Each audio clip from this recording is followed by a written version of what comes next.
মুখস্থ করার কোনো সময় নয় রে, যা পড়েছিস সেটাকেই শুধু রিভিশন করে যা। অ্যাডমিট নিয়েছিস? এই নে মনা, এটা হচ্ছে ঠাকুরের পায়ের ফুল। কোশ্চেন পেপারটা পাওয়ার পর এটাকে প্রণাম করে লিখবি, বুঝলি? ধর। আর হ্যাঁ, কাউকে কিন্তু খাতা দেখাবি না, আর যতটুকু পারবি নিজে লিখবি, কারোর খাতা দেখবি না, ঠিক আছে? হ্যাঁ রে, তোর সিলেবাস কমপ্লিট হয়ে গেছে?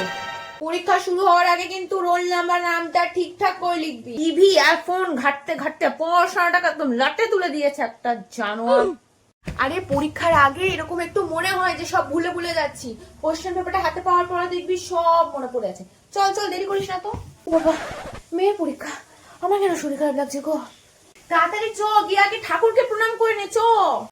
তোদের তো এখন সব সহজ, আর আমাদের সময় 9-10 একসাথে পরীক্ষা, 11-12 একসাথে পরীক্ষা। বেরোনোর আগে বাবাকে একটা ফোন করে বলে দে, বাবা পরীক্ষা দিতে যাচ্ছি। চল মা, আর দেরি করিস না, দুয়ের ফোঁটাটা দিয়ে দি, চ। হ্যাঁ, সাবধানে যাবি। দুগ্গা দুগ্গা।